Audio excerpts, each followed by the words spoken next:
Movie starting में हम देखते हैं डॉक्टर फ्लोरेंस वीवर रिकॉर्डिंग में कह रही थी कि उन्होंने अपने साथी विक्टर फेल और जॉन ग्रे के साथ मिलकर न्यू एबिलिटी और स्ट्रेंथ को अचीव कर लिया है जो नॉर्मल ह्यूमन से ज़्यादा होता है। उन्होंने साइकोलॉजिकल पेशेंट गैब्रियल का इलाज किया। गैब्रियल के पावर्स बिजली को कंट्रोल कर सकते हैं। बाहर से आवाज़ें सुनकर डॉक्टर फ्लोरेंस जाकर देखती हैं। गैब्रियल हिंसक हो जाता है, स्टाफ के मेंबर्स को मार रहा था।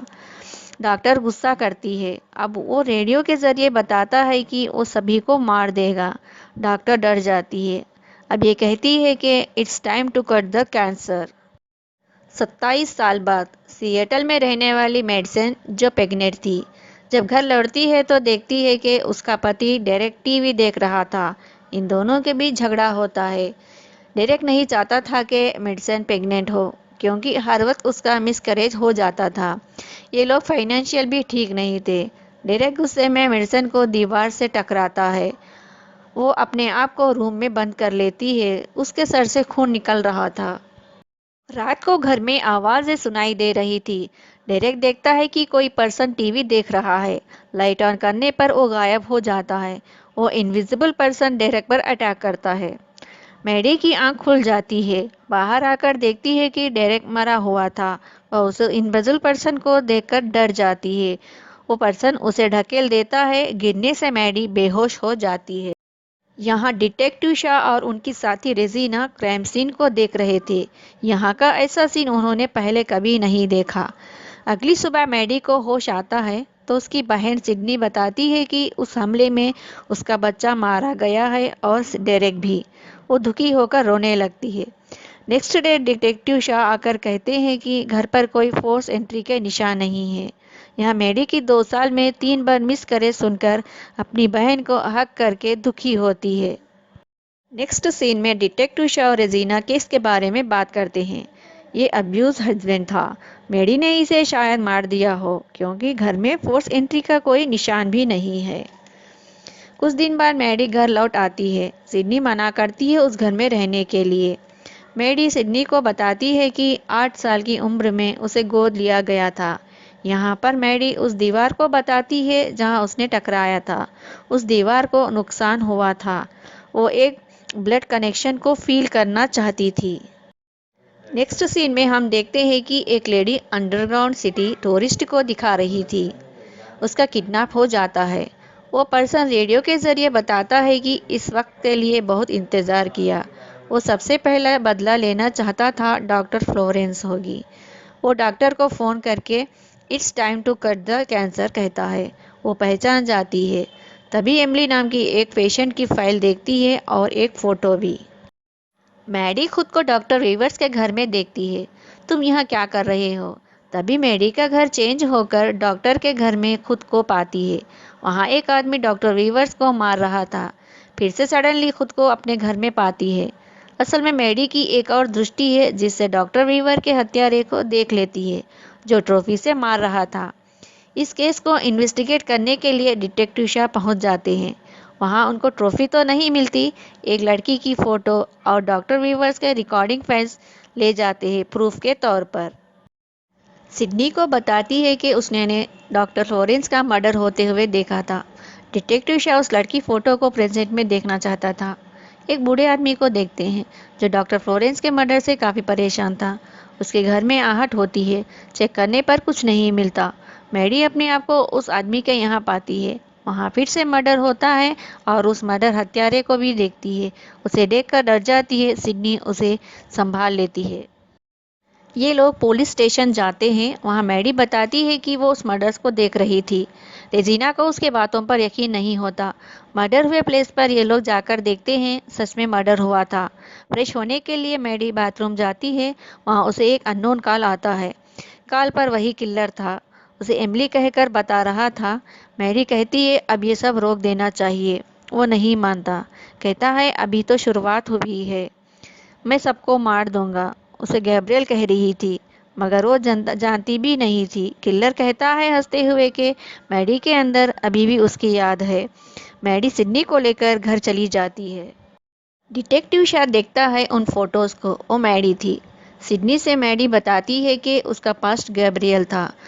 आकर अपनी माँ से गैब्रियल का जिक्र करती है। उसकी माँ परेशान हो जाती है गैब्रियल का नाम सुनकर।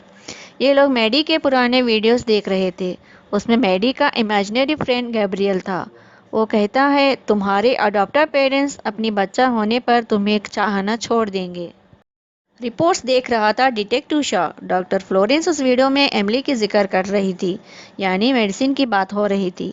डॉक्टर बताती है मैडी को विजन्स आते हैं और देखते हैं कि कुछ और डॉक्टर्स थे जो एमिली के केस से रिलेटेड थे। यहाँ तो डॉक्टर फ्लोरेंस और विक्टर फील्ड की तो मौत हो गई थी, अब बचा था डॉक्टर जॉन। उसको बचाने के लिए डॉक्टर शाह जाता है, जब तक वो मारा चुका था। वहाँ मैडी भी थी, पर शाह उसे देख नहीं पा रहा था मगर आवाज़ सुन रहा था। वो किलर उस पर अटैक करके चला जाता है। उसका चेहरा देख लेता है डिटेक्टिव शाह। मैडी के घर जाकर उसकी बचपन की यादों को पूछने लगते हैं तो बताती है कि गैब्रियल की गलतियों की सज़ा उसे भुगतनी पड़ती थी। एक दिन गैब्रियल मैडी को केक काटने को कहता है। वो केक की जगह अपनी प्रेग्नेंट माँ को काटने वाली थी। तभी उसे होश आता है, काफ़ी डर जाती है। प्रेजेंट में कहती है आकर वो उस दिन से गैब्रियल को भूल गई थी। अचानक तब याद आया जब वो मैं सिडनी को मारना चाहता था। हम देखते हैं किडनैप हुई लेडी को जो छत टूटने से नीचे गिर जाती है। वो घर मैडी का था। पुलिस मैडी को अरेस्ट कर लेती है। डिटेक्टिव शाह रेजिना उसे पूछताछ करते हैं। रेजिना कहती है मैडी ही सब कुछ कर सकती है। उसे साइकोलॉजिकल बीमारी थी जो वापस आ गई, जिसकी वजह से ये मर्डर्स हो रहे हैं। मैडी इनकार करती है। फिर उसे गुस्सा आने पर वहाँ के सारे लाइट्स टूट जाती हैं। तभी शाह को एक कॉल आता है किलर के पास से। वो कहता है मेरा सामान पुलिस स्टेशन में है, उसे लेने आ रहा हूँ। डिटेक्टिव उसे गैब्रियल का नाम देते हैं। मैडी को पूछना कि वो क्या कहकर बुलाती थी, द डेविल। सिडनी मैडी के अडॉप्शन हॉस्पिटल का एड्रेस लेती है, जो हॉस्पिटल अबांडेड था। वहाँ मैडी के वीडियो टेस्ट भी ले लेती है। यहाँ पता चलता है मैडी यानी एमिली की बायोलॉजिकल मदर थी सेरेना में। उन्होंने डॉक्टर फ्लोरेंस के पास छोड़ दिया था क्योंकि उसे जुड़वा बच्चे होने थे। ऐसा ना हुआ। एमिली ठीक तो थी मगर पैरासाइटिन के साथ पैदा हुई थी जो मेडिसिन से जुड़ा था। अपना खुद का ब्रेन था। डॉक्टर फ्लोरेंस अपने साथियों के साथ उसका ट्रीटमेंट कर रही थी। ज़्यादा एग्रेसिव भी हो जाता था। तभी वो कह रही थी it's time to cut the cancer. यानी गैब्रियल एमिली का जुड़वा भाई था जो अपने शरीर के भीतर एमिली के समान मस्तिष्क और रीढ़ की हड्डी को साझा करता था। डॉक्टर फ्लोरेंस ने एमिली को ऑपरेशन किया पर मस्तिष्क को छोड़कर सभी ट्यूमर को हटाने में कामयाब हुई। बचपन के बाद बहुत सुस्त था, लेकिन जब डेरेक ने उसका सिर दीवार से टकराया तो उसकी नींद खुल गई। गैब्रियल का चेहरा अब मैरी को खोपड़ी के पीछे से निकलता है।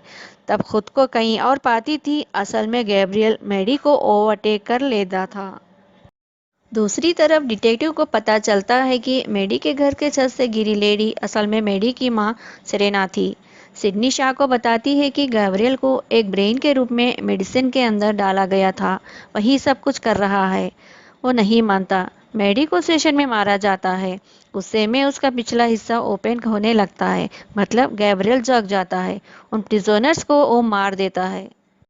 मैडी की उल्टी साइड से कंट्रोल कर लेता है। वो अपने कपड़े और हथियार ले लेता है। डिटेक्टिव शाह रेजिना जान जाते हैं मैडी और गैब्रियल एक ही है। इन दोनों को घायल करके अपनी मां सेरेना को मारने चला जाता है। शाह उसके पीछा करता है। अब सिडनी ऑफिसर से सेरेना के बारे में पूछती है।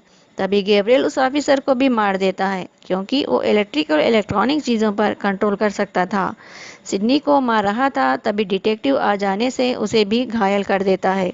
सिडनी मैडी को अपना कंट्रोल वापस कर लेने को कहती है, पर उससे नहीं हो पा रहा था और कहती है उसके मिसकैरेज की वजह भी गैब्रियल है। सिडनी और सेरेना को भी मार देता है। सडनली मैडी की आवाज़ आती है। अपने सामने मेडिसिन को देखता है। ओ अब तक जो भी तुमने किया वो मैं तुम्हारे साथ भी कर सकती हूँ, मतलब अपने माइंड को पूरी तरह कंट्रोल कर सकती हूँ और कर लेती है। अब तक जो भी चल रहा था वो मैडी की नज़रों से चल रहा था। वो सबकॉन्शियस थी, इसलिए क्राइम के वक्त की बातें याद नहीं रहती थी, क्योंकि यहाँ गैब्रियल उसकी बॉडी और माइंड को कंट्रोल कर लेता था। यहाँ मैडी सिडनी से कहती है हमारा रिश्ता खून से संबंधित नहीं है, पर हमेशा हमें एक दूसरे के बहन के रूप में प्यार करेंगे। मेडिसिन के रूप में सिडनी से गले लगती है, जबकि गैब्रियल की बिजली की गुनगुनाहट को सुना जा सकता है। That's all. एक लाइक तो बनता है।